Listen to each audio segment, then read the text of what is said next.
So, very good morning. No, very good afternoon to everybody. From the last few lectures, we have been discussing angular momentum, and most of you gave exam yesterday, half of which was based upon angular momentum. कल का जो paper हुआ आप में से बहुत से लोगों ने दिया उसमें 50% पेपर एंगुलर मोमेंटम पे बेस्ड था, है कि नहीं?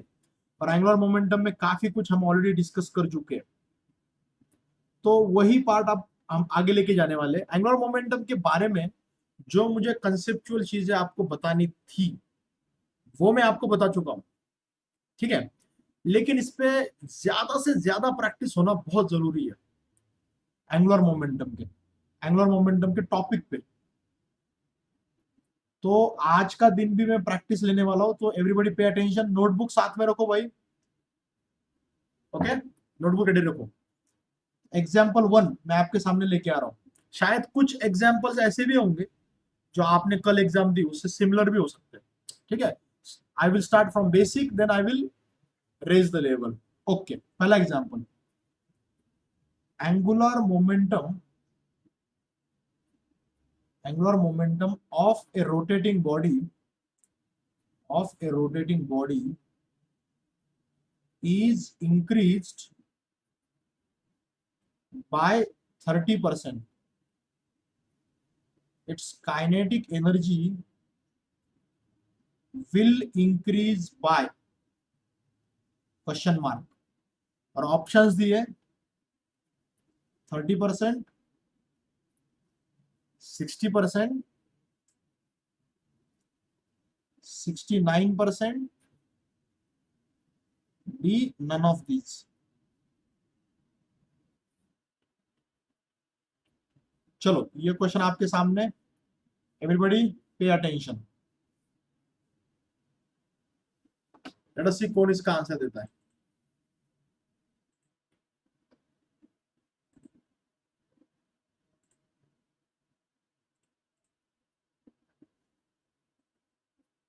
Angular momentum of a rotating body is increased by 30%. तो एंगुलर मोमेंटम अगर 30% से बढ़ा दिया तो काइनेटिक एनर्जी क्या होगी? Will increase by how much? चलो कौन बताएगा ये आंसर? कार्तिक ने आंसर दिया है और शायद कार्तिक का आंसर सही भी है। और कौन बताएगा?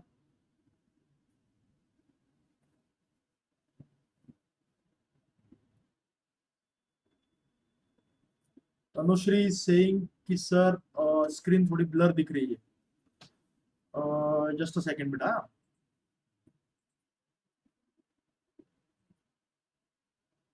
वैसे बाय द वे बेटा ये लेक्चर रिकॉर्ड हो रहा है तो इसकी रिकॉर्डिंग अपलोड हो जाएगी, लेकिन अभी के लिए मैं आपको जूम के थ्रू यूट्यूब की लिंक दे देता हूँ। जूम में टॉप लेफ्ट कॉर्नर में आपको मिल जाएगी, ओके? एग्जाम मध्ये होता म्हणे हा क्वेश्चन। ओके, लेट अस सी।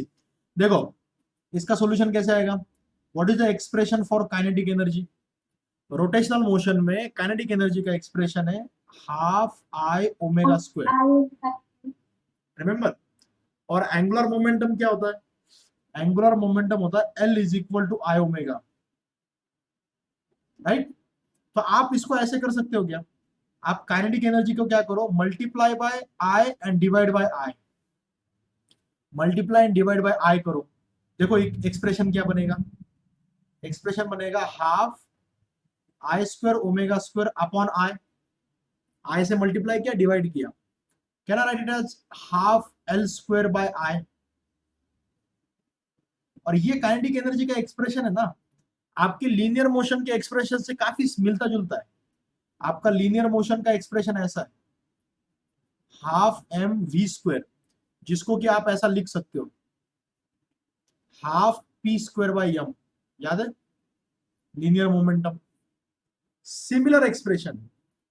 अब आपने क्या किया, एंगुलर मोमेंटम को 69% से इंक्रीज कर दिया। अब अगर L1 की वैल्यू L है, 16 नहीं, सॉरी 69% नहीं, माई मिस्टेक, 30%। मेरे दिमाग में 69 नहीं चलता था, 30%, क्योंकि ऑप्शन में 69% है ना, लेकिन 30% से इंक्रीज किया है। मुझे बताओ 30% इंक्रीज करोगे तो L2 की वैल्यू क्या हो जाएगी? 1.3L हो जाएगी ना, 30% अगर इंक्रीज करोगे तो, है कि नहीं?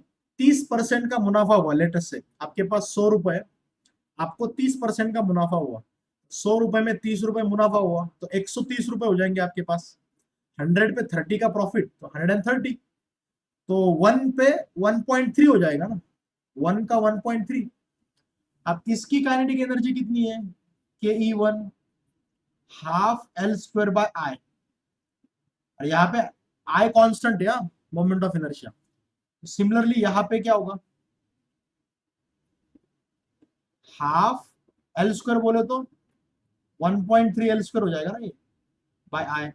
सो this will be equal to 1/2, 1.3 का square 1.69 L square by I, which is equal to 1.69 ke1 ना।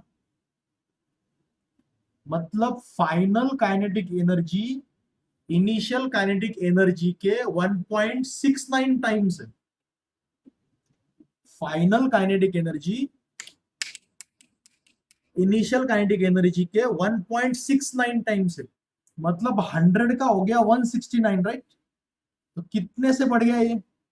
69 का इंक्रीज हो गया ना। That's why answer is 69%। मुझे एक बात बताओ, कितने लोगों को परसेंटेज में दिक्कत आती है? How many people face the difficulty in percentage? Sir मुझे। बेटा देखो, मैं आपको बोलता हूँ, समृद्धि को थोड़ी दिक्कत आती है परसेंटेज में, और जिनको भी दिक्कत आती होगी सबको बता रहा हूँ, मुझे भी। मैं एक्सप्लेन करता हूँ। सबसे पहले ये समझो कि परसेंट का मतलब होता है पर सेंचुरी, इसका शॉर्ट फॉर्म है ये, पर सेंट, मतलब पर सेंचुरी। पर सेंचुरी मतलब तुम 100 पे कितना, अगर 1 रुपए पे इतना तो 100 पे कितना, 1000 पे इतना तो 100 पे कितना, कि 100 पे समझने में आसानी होती है इसलिए। जैसे फॉर एग्जांपल मैं आपको बोलता हूँ, लेट अस से पिछली एग्जाम में आपके मार्क्स थे 120, लास्ट एग्जाम में आपके मार्क्स कितने थे? 120 मार्क्स थे, और इस एग्जाम में आपके मार्क्स आ गए 132, 132। तो आपके मार्क्स कितने बढ़ गए?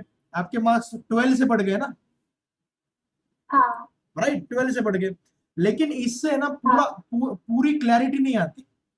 लेट अस से ये आपके दोस्त के मार्क्स थे, लेट अस से पहले थे उसके 100, और फिर उसके हो गए 120। तो उसके मार्क्स कितने, 20%। उसके मार्क्स कितने बढ़े? 20। नहीं, मैं थोड़ा थोड़ा दूसरा नंबर ले लेता हूँ, चलो मैं दूसरा नंबर लेता हूँ। Let me take number as 90, और इसको मैं लेता हूँ लेट अस से 100। तो आपके दोस्त के मार्क्स कितने बढ़े मुझे बताओ? 10। 10। 10 बढ़ गए, राइट? ओके, मुझे बताओ ज्यादा मार्क्स किसके बढ़े, आपके कि आपके दोस्त के? मेरे। आपके 12 मार्क्स बढ़ गए ना, और आपके दोस्त के हाँ, 10 मार्क बढ़े। 10 मार्क बढ़े। तो आप तो ये सोचोगे कि आपके दोस्त की इंप्रूवमेंट कम है और आपकी इंप्रूवमेंट ज्यादा है, हाँ लेकिन ऐसा नहीं है। लेकिन ऐसा नहीं है, क्योंकि आपको रिलेटिव के टर्म्स में देखना पड़ेगा। क्योंकि आप 120 से 132 पे गए हो, और वो 90 से 100 पे हाँ गया, तो आपने शुरुआत 120 से की है, उसने शुरुआत 90 से की है, तो शुरुआत देखनी पड़ेगी ना। तो शुरुआत कितनी आपकी 120 की है, तो मैं क्या करूंगा, 120 पे 12 बढ़ गए, तो 100 में कितने बढ़े? परसेंट, हाँ परसेंट, पर सेंचुरी, पर सेंचुरी कितना? तो 120 में 12, तो 100 में कितने हो जाएंगे वो? 100 में 10 हो जाएंगे। मतलब हो जाएंगे। आपका जो स्कोर इंप्रूव हुआ वो 10%, 100 में 10 का, 100 में 10 का इंप्रूवमेंट हुआ आपका। आपका इंप्रूवमेंट 100 हाँ में 10 का हुआ, लेकिन आपके दोस्त का 90 में 10 का हुआ ना। तो 100 में कितना हुआ? हाँ परसेंट निकालोगे 100 में, तो ये 100/9, 100/9 कितना होगा? 11% के आसपास हो जाएगा। हाँ तो आपके दोस्त ने जो इंप्रूवमेंट किया वो 11% का किया है, 100 में 11 का इंप्रूवमेंट किया, आपने 11 में, सॉरी 100 में 10 का इंप्रूवमेंट 10 किया। तो इस हिसाब से देखा जाए तो हाँ आपके दोस्त की इंप्रूवमेंट ज्यादा है आपसे। तो हाँ sir percentage helps us to compare. Percentage क्या है ना, अपने को कंपैरिजन में हेल्प करता है। ऐसे कंपैरिजन समझ में नहीं आता, ऐसे कंपैरिजन समझ में नहीं आता। परसेंटेज में कंपैरिजन करना बहुत इजी हो जाता है, और परसेंटेज में काफी चीजें ग्रास्प करना आसान होता है। इसलिए अपन प्रॉफिट लॉस वगैरह या इंटरेस्ट वगैरह ये सारी चीजें परसेंट पे बात करते हैं। 100 पे कितना, तो हमेशा तुम्हारे दिमाग में ये रखो, परसेंट बोलते ही तुम्हारे दिमाग में रेफरेंस होना चाहिए 100 का, 100। जैसे किसी ने बोला कि 30% से बढ़ गया, तो 100 में 30 बढ़ गया। 20% से कम हो गया, तो 100 का 80 हो गया। समझ रहे हो? 10% से बढ़ गया, तो 100 का 110 हो गया। ऐसे दिमाग में रखने का। हाँ अभी एग्जाम में अगर हाँ ऐसा एग्जाम में अगर ऐसा क्वेश्चन आ गया कि L इंक्रीजेस बाय 10%, इमीडिएटली तुम्हारे दिमाग में आना चाहिए कि L1 L है, तो L2 1.1 L है। 1 L है 100 का 110 हो गया, मतलब 1 का 1.1 हो गया। हाँ सर इमीडिएटली तुम्हारे दिमाग में आना चाहिए कि काइनेटिक एनर्जी होती है L²/2I, मतलब काइनेटिक एनर्जी एंगुलर मोमेंटम के स्क्वायर को प्रोपोर्शनल है ना। तो फिर 1.1 इसका स्क्वायर क्या होगा? 1.1 का स्क्वायर, 1.1 का स्क्वायर होगा 1.21। तो नई काइनेटिक एनर्जी क्या होगी? 1.21 L²/2I। मतलब नई काइनेटिक एनर्जी होगी ओरिजिनल काइनेटिक एनर्जी के 1.21 टाइम्स। आप मुझे बताओ 1.21 मतलब 100 का 121 हो गया ना। हाँ मतलब 21% इंक्रीज हाँ, हो मतलब 21% इंक्रीज हुआ।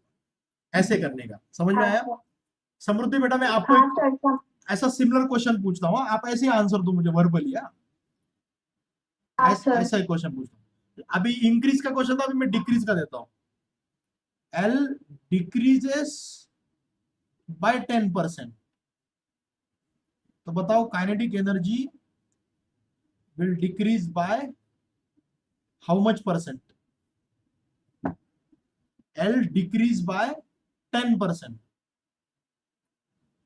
L डिक्रीज हो गया 10% से, L डिक्रीज हो गया 10% से। 9%। सोच समझ के जवाब दो भाई। 8.1। नहीं 89% नहीं, डिक्रीज बाय कितने से डिक्रीज हुआ?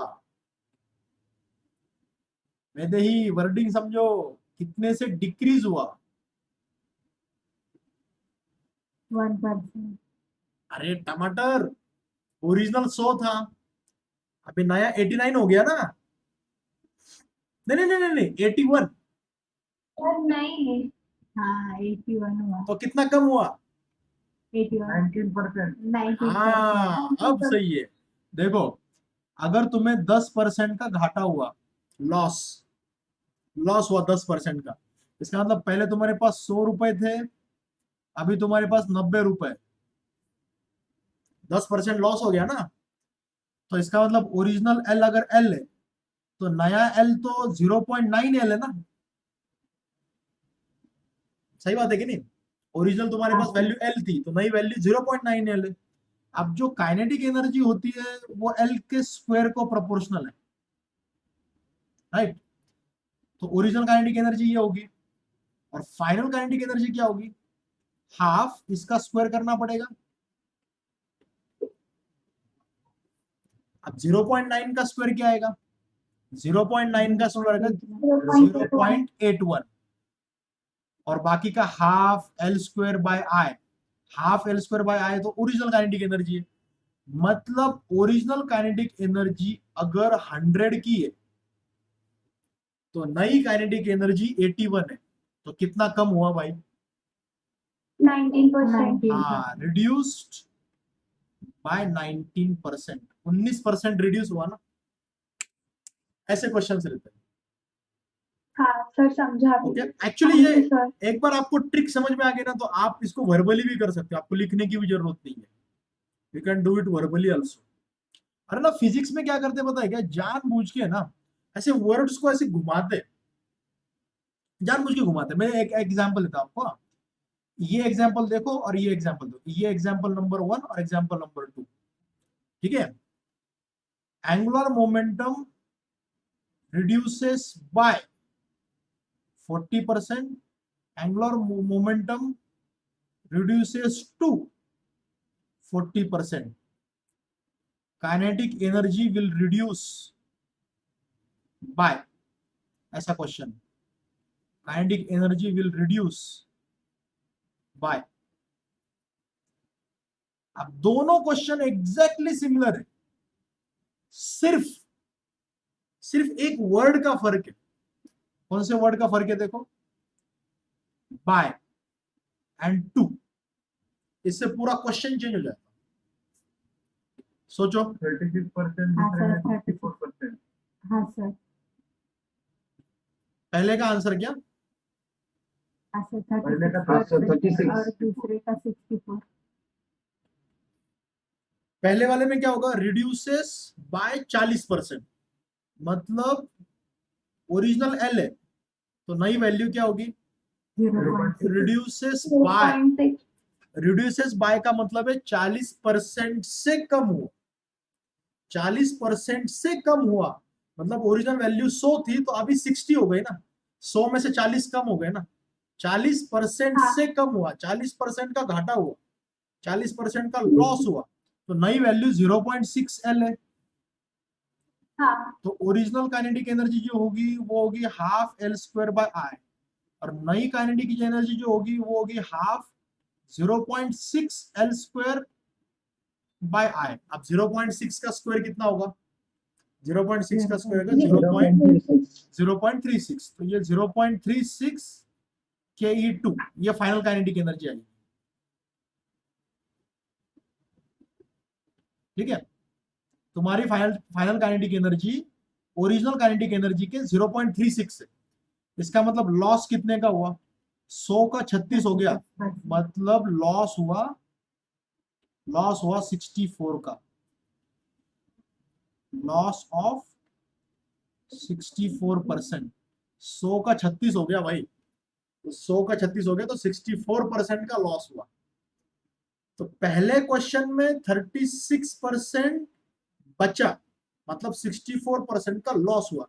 अब दूसरे क्वेश्चन में क्या करोगे बताओ, दूसरे में क्या होगा, एल से 0.4 एल दूसरे में वर्डिंग देखो, हाँ। 4% लॉस। दूसरे की वर्डिंग क्या है, एल रिड्यूसेस टू का मतलब क्या होता है, उतना हो गया, उतना हाँ हो उतना गया। हो गया, 0.4 मतलब तो 100 से अगर 100 से सीधा 40 पे चला गया। हाँ, ट्रांसलेशन उसका ऐसा होगा कि एंगुलर मोमेंटम 40% तक कम हुआ, ऐसा फर्क करते, मतलब 40% से कम हुआ, 40% तक कम हुआ, 40% तक कम हुआ मतलब L1 L है, तो फाइनल L कितना है, 0.4 L है ना, 40% तक कम हुआ, समझ रहे हो क्या, हाँ बेटा, you want to say something,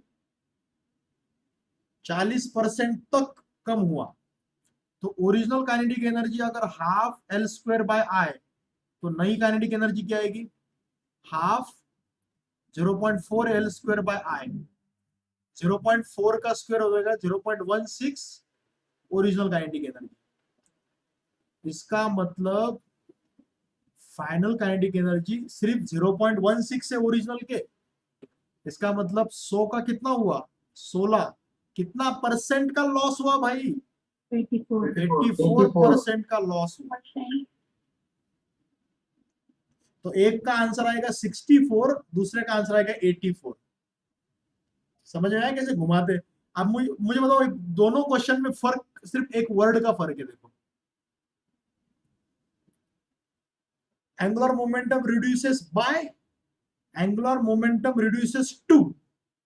ये बहुत ध्यान देना पड़ता है फिजिक्स में, ऐसे बहुत घुमाते हैं फिजिक्स में, ठीक है। अभी तो पिछले वाले एग्जाम से तो ऐसा नहीं लग रहा कि वो घुमाएंगे, लेकिन क्या पता, बता नहीं सकते. You have to pay very close attention to the wording. तो एंगुलर मोमेंटम रिड्यूस हुआ तो कहाँ तक रिड्यूस हुआ या किस वैल्यू से रिड्यूस हुआ.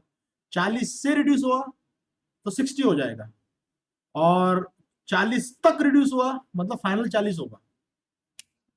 ओके, चलो मैं और क्वेश्चन देता हूं इस बेसिस पे. इसका बताओ. अभी अभी मैं रिवर्स कर रहा हूं. आई होप कि तुमको समझ में आ गया होगा.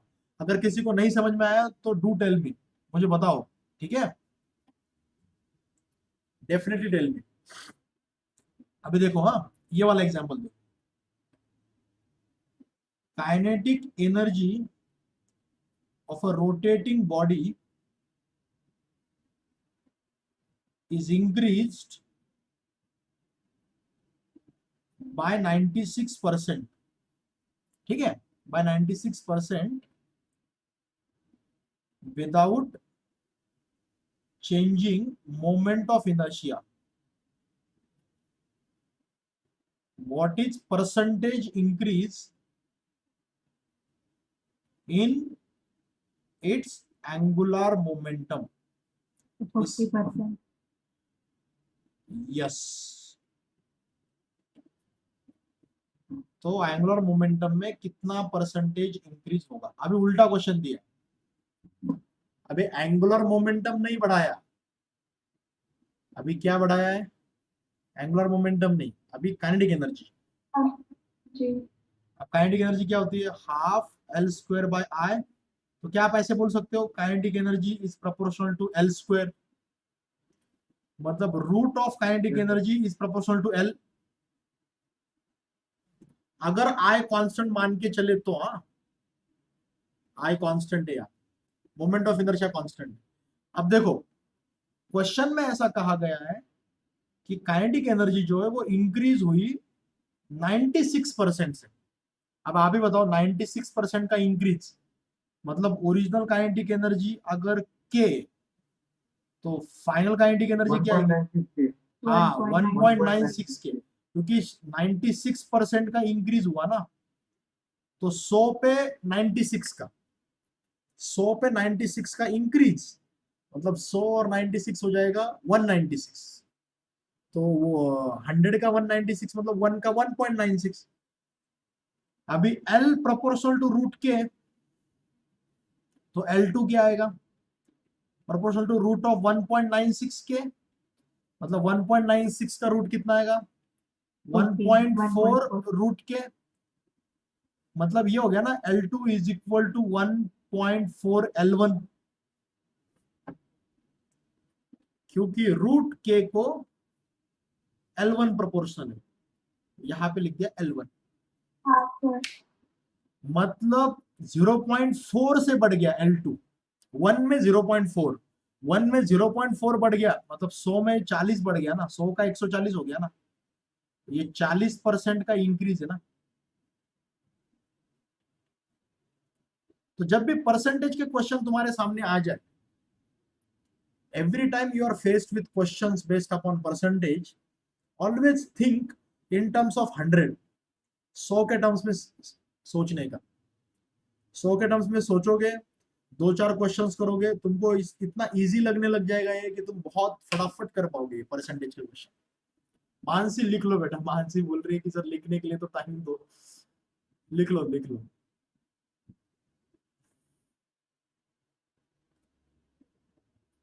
सर आप परसेंटेज पे खाली डीपीपी दे सकते हो क्या, मतलब 10 क्वेश्चन की. दे तो सकता हूँ, लेकिन I don't think it is that difficult. तुम्हें लगता है इतना इजी लग रहा है मेरे को तो बहुत. हाँ मतलब सोपा तो है, मतलब अभी जैसे लेकिन 2-3 क्वेश्चन 10 और क्वेश्चन करें तो, तो ज्यादा पक्का हो जाएगा. हाँ 10 क्वेश्चन देखो, 10 क्वेश्चन तो मैं अभी तुमको बोलते बोलते बोल सकता हूँ और तुम वर्बली भी आंसर दे सकते हो. ठीक है, चलो हाँ मैं, सर. चलो एक काम करते हैं. मैं तुमको बताऊंगा कि एंगुलर मोमेंटम कितना परसेंट बढ़ा.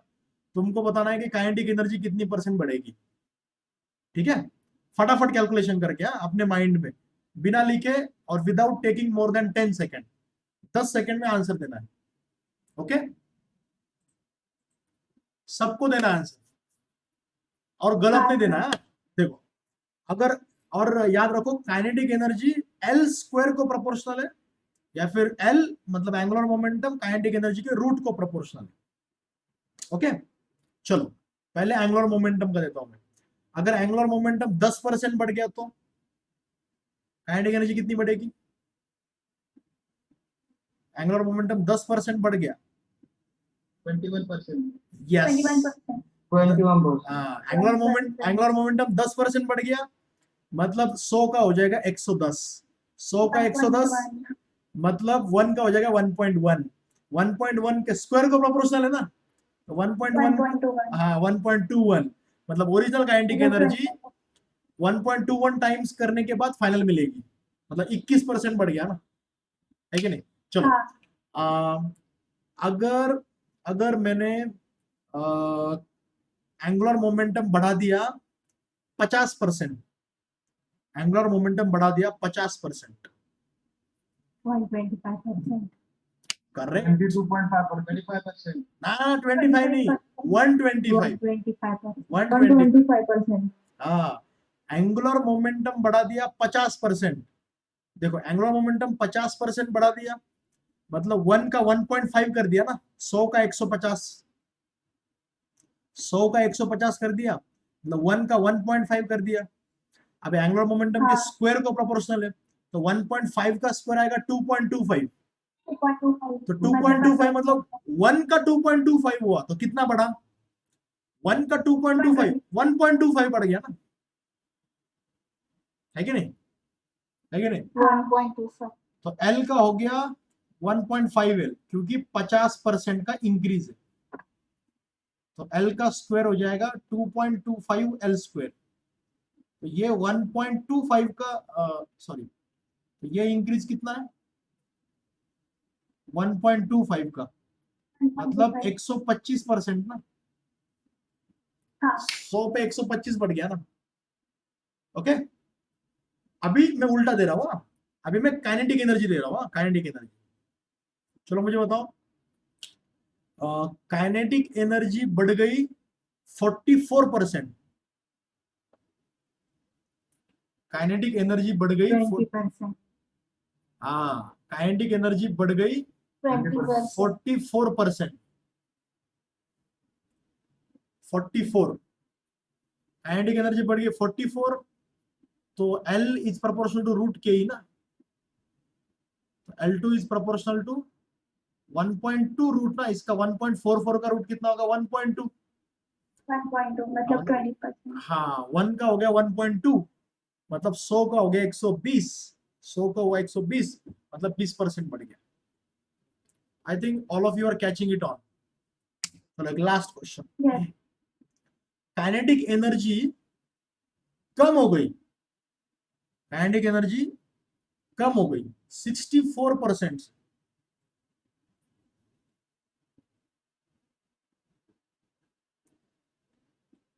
काइनेटिक एनर्जी कम हो गई 64% से, reduces by 40%. Yes, 40%. Kinetic energy 40%. Reduces by 64%, तो काइनेटिक एनर्जी 64% से कम हो गई मतलब ओरिजिनल काइनेटिक एनर्जी हो गई, 50%. ओरिजिनल की फाइनल कितनी होगी? 0.64 के। अभी L तो रूट के को प्रोपोर्शनल है, मतलब यहाँ पे L2 होगा प्रोपोर्शनल टू 0.64 के, प्रोपोर्शनल टू 0.6 के, इसका मतलब L2 हो जाएगा 0.6। सर 0.8 सर होना चाहिए. रिड्यूस 2 आना चाहिए ना सर. सर रिड्यूस बाय बोलो तो फिर एक मिनट गलत कर दिया, 0.64 का रूट 0.8 है। ओके ओके ओके, मैंने मिस्टेक कर दी, 0.8 है, तो ये 0.8 L1, एक मिनट, तो ये कितना सर आपने लिखा है kinetic energy reduce by 64%. Oh sorry reduce by मतलब वो 0.36 हो अरे गया. हाँ मैंने लिखने में गलती कर दी, रिड्यूसेस टू 64 करता तो ये आता, ये रिड्यूस बाय 64 है, ये 36 होना चाहिए, रिड्यूस्ड बाय, तो ये 0.6 आना चाहिए, राइट, ये 0.6, ये 0.6, अगर मैंने यहाँ पे वर्डिंग यूज करते हुए ऐसा किया होता, रिड्यूसेस बाय की जगह रिड्यूसेस टू बोला होता, तो फिर सही होता मैंने, हाँ है कि नहीं? ये रिड्यूसेस बाय बोला हुआ है, ये 0.6 हो जाएगा, ये 0.6 हुआ मतलब 100 का हो गया 60, तो ये 40% से कम हो गया। 40%। अंडरस्टूड? तो परसेंटेज के क्वेश्चन ऐसे होते हैं। ओके, चलो अभी चलते हैं अगले क्वेश्चन पे। I hope you understood this. Okay, अभी नेक्स्ट क्वेश्चन, ये वाला क्वेश्चन अपन ने लास्ट लेक्चर में भी किया था ऐसा। मैं एक और क्वेश्चन दे रहा हूं, everybody pay attention. A particle of mass, a particle of mass 2 kg is moving with velocity, is moving with velocity 5 meter per second along the line y is equal to 2x plus 8. Find the angular momentum about origin. Find the angular momentum about origin. Origin के about angular momentum find करो। अब ऐसा question अपन last lecture में भी कर चुके हैं। Okay, ये मैंने थोड़ा सा चेंज करके दिया, लेकिन क्वेश्चन ना मैंने एग्जैक्टली सेम नहीं दिया। पेपर में भी ऐसा एक क्वेश्चन आया था। हाँ सर।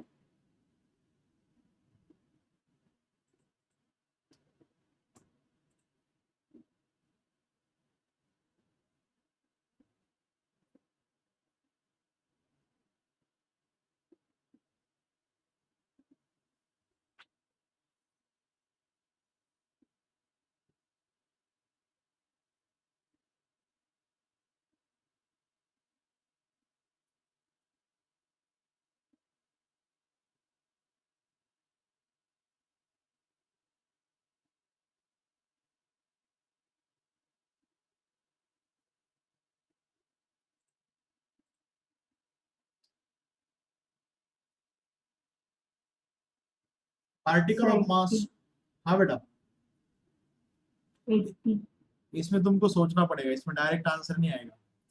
इसमें क्या होगा, ये तुम्हारा एक्स एक्सिस है और ये तुम्हारा वाई एक्सिस, ठीक है। अभी जो लाइन दी है वो लाइन क्या दी है, y is equal to 2x plus 8, sir 40√2। तो पॉजिटिव स्लोप है और ये लाइन जा रही है x इक्वल टू 0 पुट करेंगे तो 8 से जा रही है लाइन। लाइन कुछ ऐसी आएगी ना, लाइन आएगी कुछ ऐसी, सर कल के देखिए लाइन, ये ऐसी। Okay, this is the line. अब इस लाइन पे अगर कोई पार्टिकल है जो ऐसे मूव कर रहा है और जिसकी वेलोसिटी v और मास m है, तो अपन एंगुलर मोमेंटम कैसे निकालते हैं? आपने को पता है एंगुलर मोमेंटम अगर तुमको फाइंड करने का है अबाउट ओरिजिन, तो ओरिजिन से तुम क्या लो, परपेंडिकुलर। ओरिजिन से परपेंडिकुलर लो लाइन ऑफ मोशन पे, तो ये परपेंडिकुलर आएगा ना, and call it r perpendicular. तो एंगुलर मोमेंटम क्या होता है, angular momentum is equal to m v r sin theta, where r sin theta is m v r perpendicular, correct. ये हो जाएगा फिर L इज इक्वल टू, मास कितना दिया है यहाँ पे बच्चों, 2 kg, v कितना दिया है 5 मीटर पर सेकेंड। तुमको सिर्फ r परपेंडिकुलर फाइंड करना है। अब तुम ही लोग बताओ मुझे ज्योमेट्री से कि r परपेंडिकुलर कैसे फाइंड करोगे आप?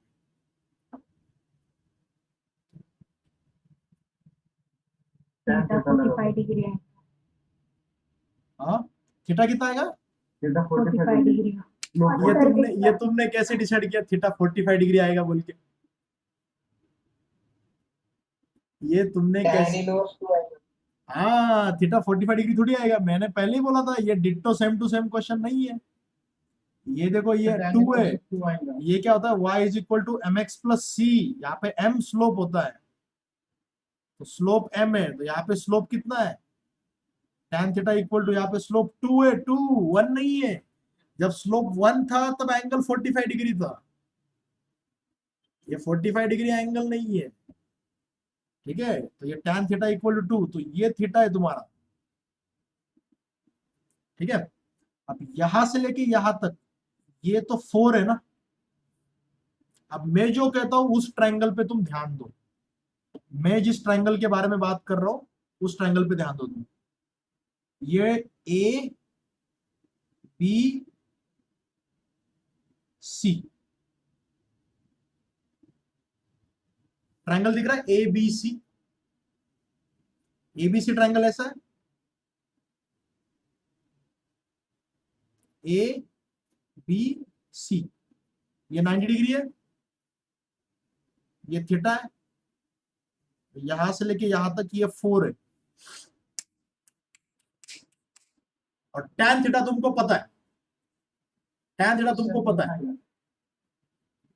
तो तुम tan थीटा से एक काम कर सकते हो कि यार तुमको ये अपोजिट वाली साइड निकालनी है ना, ये आर परपेंडिकुलर, अपोजिट साइड तो sin थीटा से आती है ना, sin theta equal to opposite upon hypotenuse.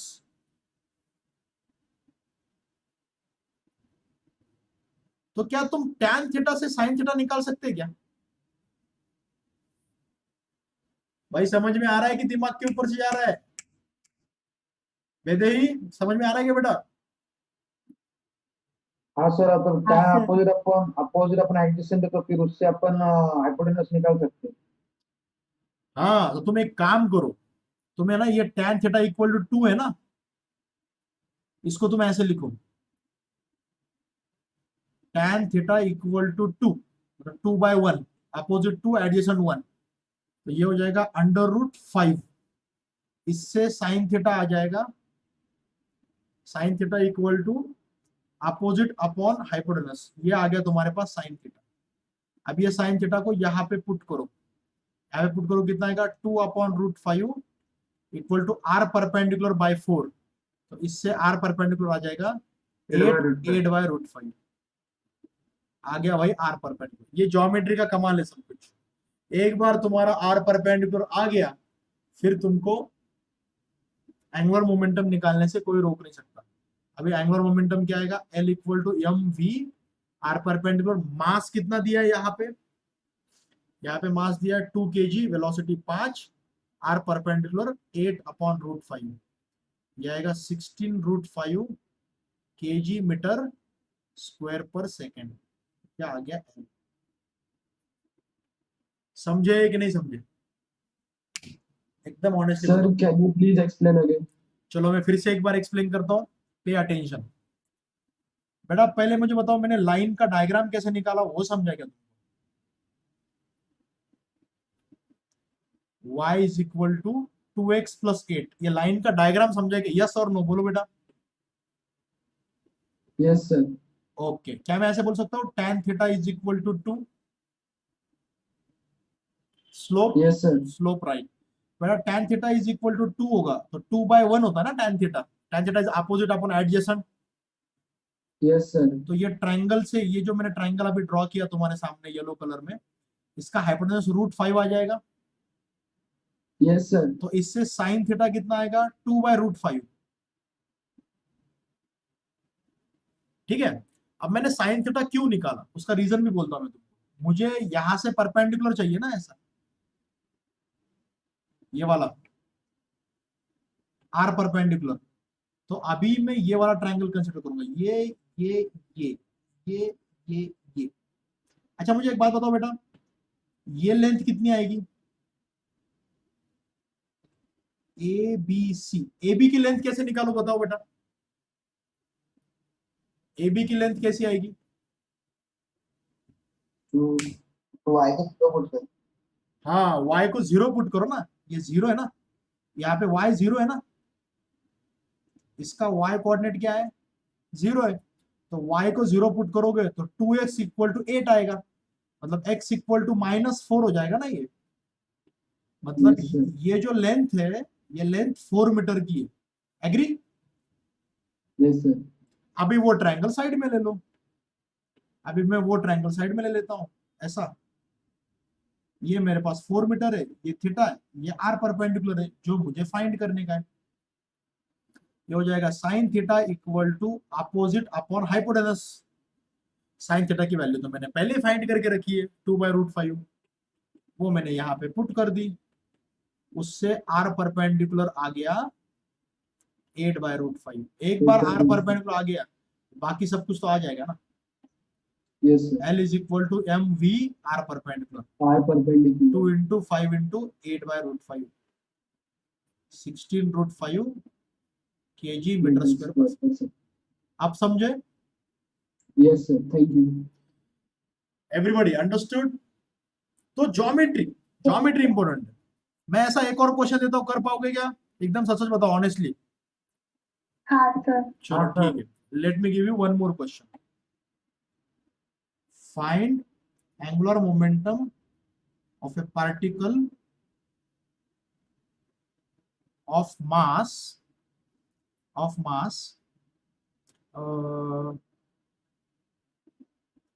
4 kg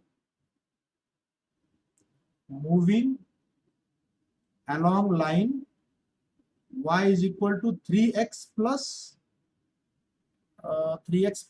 6 with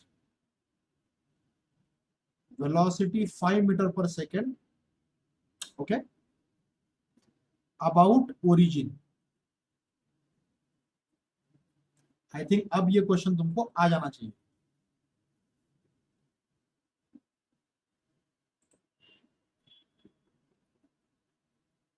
चलो, clock has started.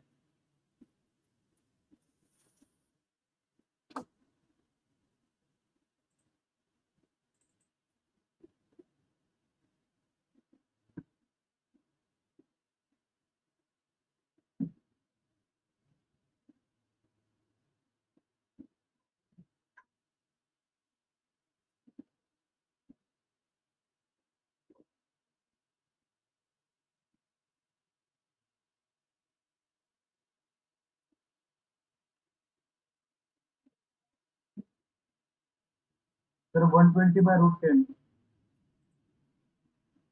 Sure? Yes, sir. हाँ 120/10। मतलब 12√10। Yes, sir. Yes, sir. Yes, sir. ये x, ये y, ये आएगी लाइन ऐसे, y is equal to 3x plus 6, ये आएगा theta, tan theta is equal to 3, ऐसे ट्राइंगल बनाओगे, ये आएगा 3, ये 1, ये होगा √10, इससे साइन थीटा आ जाएगा अपोजिट अपॉन हाइपोटेनस। मैंने साइन थीटा पहले ही निकाल लिया। अब मुझे निकालना है ये वाला परपेंडिकुलर। कौन सा? ये परपेंडिकुलर।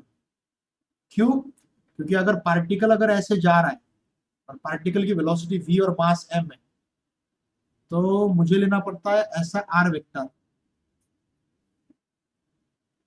और ये r वेक्टर का परपेंडिकुलर है। तो मैं ये ट्रायंगल अगर ऐसे ड्रॉ करूंगा यहाँ पे, तो ये लेंथ कितनी आई थी बच्चों तुम्हारी? ये लेंथ 2. तुमने y की वैल्यू 0 पुट की होगी, तो ये 2 मीटर आई। तो ये r परपेंडिकुलर है और ये थीटा है, तो sine theta equal to opposite upon hypotenuse. Sine theta की वैल्यू अपने पास है, इसको यहाँ पे पुट कर दो। 3/√10 equal to r perpendicular by 2, इससे आ गया r perpendicular equal to 6/√10।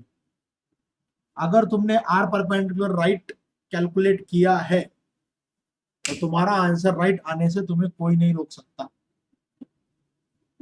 Main तो यही है ना। और एंगुलर मोमेंटम किसी भी पॉइंट पे रहे पार्टिकल, हमेशा यही आएगा, angular momentum remains constant because r perpendicular remains constant. L is equal to mv r perpendicular, mass है 4 kg, वेलोसिटी दी है 5, r परपेंडिकुलर आया 6/√10, यह आता है 120/√10, that is 12√10 kg metre square per second. Okay, got it? ये आ गया इसका answer. Conservation of angular momentum पे एक और क्वेश्चन लेता हूं मैं। Pay attention everybody, very carefully. हाँ, ये भी इजी क्वेश्चन है, nothing difficult, very easy, very straight forward. Consider a turntable of moment of inertia I and radius R। एक टर्न टेबल कंसिडर करो, इसका moment of inertia I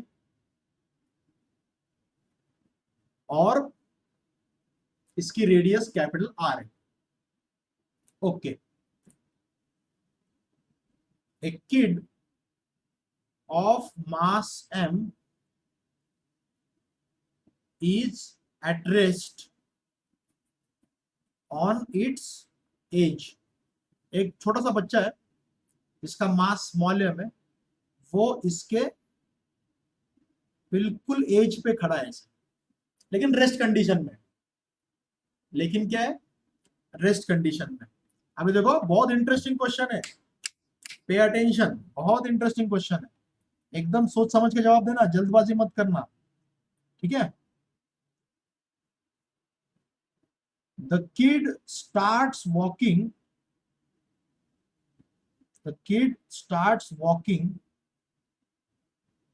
along circumference with constant velocity v naught। वो बच्चा है ना, वो उसके circumference के अलोंग चलना शुरू कर देता है, कितने वेलोसिटी से? v not. अब मुझे बताओ, वो बच्चा चलना शुरू कर देगा तो क्या होगा? वो टेबल उल्टा घूमना शुरू कर देगा ना, टेबल उल्टा घूमना शुरू कर देगा। क्योंकि जब अपन चलते, याद करो, अपन जब चलते, अपन पैरों से अपने पैरों के नीचे की जो जमीन है उसको पीछे धक्का देते हैं ना, तो बच्चा भी चलेगा तो उसके पैरों के नीचे टेबल को पीछे धक्का देगा, तो टेबल पीछे घूमेगा ऐसे। what will be angular velocity of the table while the kid is walking? ऐसा question, what will be the angular velocity of the table while the kid is walking? सोचो, बहुत इंटरेस्टिंग क्वेश्चन है।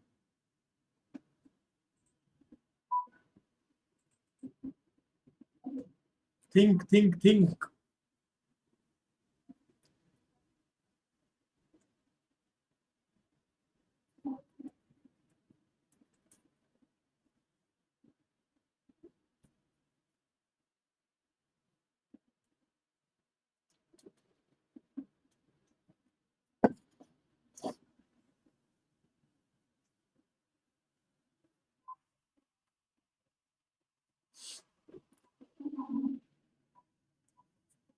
चलो, कौन बताएगा इसका आंसर मुझे?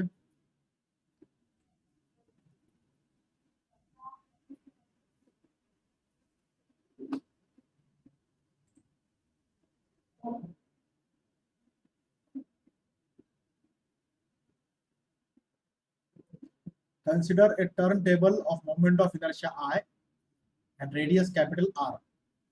A kid of mass small m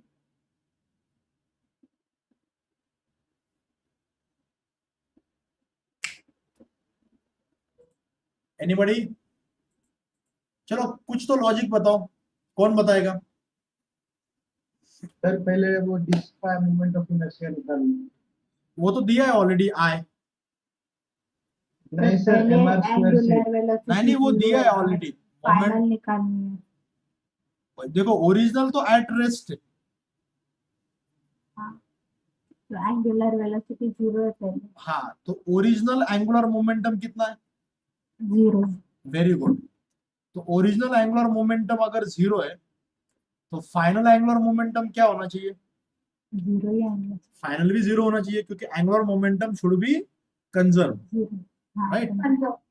तो फाइनल एंगुलर मोमेंटम भी आएगा 0, कंजर्व होना चाहिए, ठीक है? लेकिन जब वो बच्चा चलना शुरू करेगा तो एंगुलर मोमेंटम कैसे निकालेंगे सिस्टम का, कैसे निकालेंगे? Initial is equal to final.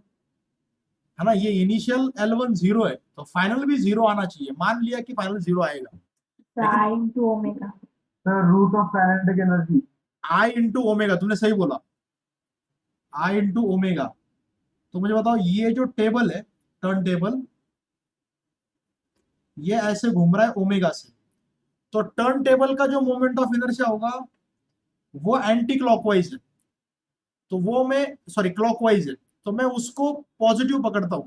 तो उस बच्चे का जो मोमेंट ऑफ एंगुलर मोमेंटम आएगा वो तो निगेटिव आएगा ना, वो तो ऐसे हाँ सर। अलोंग द एज चल रहा है, वो तो उल्टा चल रहा है ना ऐसे, है कि नहीं? तो मुझे बताओ हाँ सर। टेबल का एंगुलर मोमेंटम कितना आएगा? आई प्लस एम आर स्क्वायर। नहीं नहीं, ये टेबल का मोमेंट ऑफ इनर्शिया हो गया, ये किसका हो गया? टेबल का, आई ओमेगा। अभी बच्चे का कैसे निकालेंगे? M are square. अभी बच्चे का मोमेंट ऑफ इनर्शिया कितना है? बच्चे का मोमेंट ऑफ इनर्शिया है small M R square. Small M R square, क्योंकि यहां से डिस्टेंस कितना है? Capital R. हाँ। ठीक है, और बच्चे की एंगुलर वेलोसिटी कितनी है? Initial V by R। Zero है और V by R। बाद में V naught by V R। Naught by are है। बच्चे की एंगुलर वेलोसिटी कितनी है? बच्चे की वेलोसिटी v नॉट है ना, और हाँ V centre naught by centre से उसका डिस्टेंस कितना है? V r। naught by R ना। तो बच्चे की हाँ, V angular naught by R। बच्चे की एंगुलर वेलोसिटी आएगी, बच्चे की V angular naught velocity V naught आएगी by R। v naught by r। तो ये तो फाइनल आएंगे ना। हाँ ना, तो फाइनली तो निकालना है ना, वो चल रहा है ना, वो अभी कंटिन्यूअसली हाँ। चल रहा है वो जब तक चलता रहेगा तब तक टेबल उल्टा घूमता रहेगा, जब तक वो चलता रहेगा तब तक टेबल उल्टा घूमता रहेगा। तो उस बच्चे की एंगुलर वेलोसिटी आएगी ये। लेकिन तुम यहाँ पे एक चीज नजरअंदाज कर रहे हो, you are missing one thing, एक चीज मिस तो वो कर। राउंड टेबल पे वो बच्चे की भी इनर्शिया आएगा। बच्चे का इनर्शिया तो लिया ना, ये उसका- क्या है? M are square. नहीं नहीं, सर बस वो बच्चे का नहीं, सर जब वो सर जब राउंड वो टेबल बच्चा V प्लस naught वो से आगे बच्चे का जाएगा जब वो रेस्ट तो पे वो खत्म। टर्न टेबल भी पीछे आएगा। हाँ, ये प्रथमेश ने सही बोला, ये बच्चा ऐसे आगे जा रहा है और टेबल उल्टा घूम रहा है ना, तो इस ओमेगा नॉट में से ये ओमेगा माइनस करना पड़ेगा ना, माइनस करना पड़ेगा। समझ रहे हो क्या? वो टेबल पे है ना वो, तो इसका एंगुलर मोमेंटम आएगा ओमेगा नॉट माइनस ओमेगा। अब इसका एंटी क्लॉकवाइज है पॉजिटिव, इसका क्लॉकवाइज, इसका निगेटिव, और ये टोटल जीरो आना चाहिए। ये एक्सप्रेशन है। वैसे ही समझा कि नहीं समझा? बाकी सब बच्चे भी बताओ, समझा कि नहीं समझा? कि दिमाग के ऊपर से जा रहा है? समझा। देखो, ये टेबल का मोमेंट ऑफ इनर्शिया है, ये और ये टेबल का एंगुलर मोमेंटम है, और ये उस बच्चे का एंगुलर मोमेंटम है। समझ रहे हो? तो मोस्ट ऑफ द टाइम अपनी मिस्टेक क्या हो जाती है कि अपन टेबल का एंगुलर मोमेंटम ले लेते बराबर आई ओमेगा, अपन ये सोच के चलते हैं कि बच्चे का क्या आएगा, बच्चे का मोमेंट ऑफ इनर्शिया और उसकी एंगुलर वेलोसिटी, लेकिन अपन ये भूल जाते हैं कि वो बच्चा उस टेबल पे ही तो चल रहा है ना, तो टेबल भी तो उल्टा घूम रहा है, तो बच्चे की एंगुलर वेलोसिटी ओमेगा, उसमें से टेबल की माइनस करनी पड़ेगी, कि टेबल जितना पीछे आएगा उतना बच्चा भी तो पीछे आएगा। इसीलिए यहाँ पे फिर वैल्यू पुट करो, I omega minus small M R square in bracket, omega naught कितना है? V naught by r minus omega, हमें फाइंड करने का है, डोंट फॉरगेट हमें क्या फाइंड करने का है, ठीक है? आपने को क्या फाइंड करने का है? What will be the angular velocity, मतलब ओमेगा फाइंड करने की अपने को। अभी इसको सिंप्लीफाई करो, आई ओमेगा, ये माइनस है, ये पूरी की पूरी टर्म राइट में लेके जाओ, m are square in bracket v naught by r minus omega, ये होगा आई ओमेगा इक्वल टू, इसको मल्टीप्लाई करो, स्मॉल एम, ये आर स्क्वायर बाय आर है तो आर बचेगा, m r v naught minus M R square omega, अभी इसको लेफ्ट में लेके जाओ, ये होगा I omega plus M R square omega equal to m v naught r. इसमें से ओमेगा ओमेगा कॉमन लो, यम वी नॉट आर, तो अल्टीमेटली ओमेगा आएगा M V naught R divided by I plus M R square. जब sir वो इसको अगर first equation से equate करेंगे तो यही आंसर आना चाहिए। मतलब वो इनिशियल तुम, एंगुलर मुझे लग रहा है कि तुम सिचुएशन को ठीक से समझ ही नहीं पाए। आई थिंक पहले वो बच्चा सिर्फ एक जगह पे खड़ा है बेटा, तो वो रेस्ट कंडीशन में, फिर वो कंजर्वेशन के लॉ के ये पूरा जीरो है, L1 is equals to L2 आएगा ना, तो L1 भी जीरो है तो L2 भी जीरो है। तो L2 को हम इक्वेट नहीं कर सकते क्या L1 के साथ? तो इक्विटी किया ना, जीरो किया मतलब इक्विटी किया ना, दोनों जीरो है ना। ये क्या इक्विटी किया ना, जीरो किया मतलब इक्विट किया ना, ये भी जीरो ये भी जीरो है। की जगह उसकी वैल्यू पुट की तो जीरो ना, वैल्यू उसकी जीरो है ना। ये क्या है, ये देखो L1 कितना है, जीरो है, L2 भी जीरो है, लेकिन L2 में अभी वो बच्चा चल रहा है ना, तो उस बच्चे की चलने की वेलोसिटी v नॉट है, तो उस बच्चे का एंगुलर मोमेंटम अलग से और टेबल का अलग से, टेबल का आई ओमेगा और बच्चे का minus M R square omega naught minus omega, और ये टोटल मैंने जीरो किया। जीरो इसलिए क्योंकि ये जीरो है ना, ये देखो ज्यादा टफ हो गया क्या, दिमाग के ऊपर से हो गया। सर मैं वो नहीं बोल रही। फिर L1 की जैसे आपने L2 की वैल्यू निकाले ना, I omega minus M R square into omega naught minus omega, हाँ, वैसे L1 की आएंगी ना, आई ओमेगा रेस्ट, ये रेस्ट में है ना, ये रेस्ट में है ना, तो इसका ओमेगा जीरो है, तो इसका एल वो पूरी डायरेक्ट, सिस्टम में रेस्ट में है ना। सिस्टम रेस्ट में है ना पूरी। वैल्यू आएंगी नहीं उसकी कुछ। हाँ, पूरी सिस्टम रेस्ट कंडीशन में है ना। Are you able to understand बेटा? हाँ वो पूरा रेस्ट में है तो L1 पूरा जीरो है। ओके चलो, किसको नहीं समझा? तनिष्क बेटा क्या नहीं समझा वो बता मेरे को। तनिष्क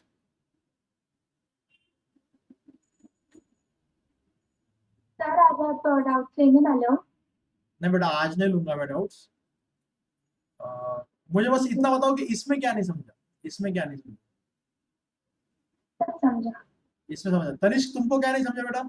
अच्छा अब समझ में आ गया। अच्छा ठीक है, सर ये बहुत मस्त क्वेश्चन था। मैं वही तो बोला तुमको, बहुत इंटरेस्टिंग क्वेश्चन है। अब वो बच्चा वॉक करना शुरू करेगा, मतलब इसमें ना तुम बहुत वैरायटी ऑफ क्वेश्चन बना सकते हो यार। मतलब एक आध क्वेश्चन ऐसा भी आ सकता है कि वो टेबल है और उस बच्चे ने अगर जंप कर दिया तो, कूद लिया उसने, वो कूद गया यहाँ से, वी नॉट स्पीड से कूद गया, तो टेबल थोड़ा उल्टा घूमेगा कि नहीं घूमेगा? तो बच्चे के कूदने से फिर टेबल की वेलोसिटी कितनी आएगी? मतलब तुम यहाँ पे इतने सारे क्वेश्चन बना सकते हो। या फिर लेटर से अगर ऐसा क्वेश्चन दे दिया, उसका एक दोस्त था यहाँ पे, उस बच्चे का, उसने उसको एक क्रिकेट की बॉल उसकी तरफ फेंक दी जिसका मास m1 है, और उसने वो बॉल कैचअप कर दिया, तो क्रिकेट का बॉल कैच कर लिया, तो उससे ये टेबल उल्टा घूमेगा कि नहीं घूमेगा? हर सिचुएशन में कंसेप्ट तुमको यही लगाना है, initial angular momentum equal to final angular momentum. तो सिद्धि जो तुम पूछ रहे हो बेटा, इनिशियल एंगुलर मोमेंटम जीरो है, इसलिए फाइनल एंगुलर मोमेंटम भी जीरो है। अब इनिशियल एंगुलर मोमेंटम जीरो है तो फाइनल भी जीरो है। फाइनल में दोनों का एंगुलर मोमेंटम है ना, एक उस बच्चे का एक टेबल का, तो मैंने टेबल का फाइंड किया ये, और ये बच्चे का मैंने फाइंड किया, इसलिए L2 भी जीरो है बेटा। सिद्धि समझा क्या बेटा? L1 जीरो है, L2 भी जीरो है, L1 जीरो इसलिए L2 जीरो है। Angular momentum before walking and angular momentum after the kid starts walking, both time it has to be equal because external torque is zero. बाहर से कोई भी torque ना होने की वजह से total angular momentum remains constant. चलो एक काम करते हैं, कल और क्वेश्चंस करेंगे इसमें एंगुलर मोमेंटम पे. Okay, tomorrow will solve more questions like this conceptual. आज अपन यहीं पे रुकते हैं. Good day everybody, stay safe and stay indoor. Okay.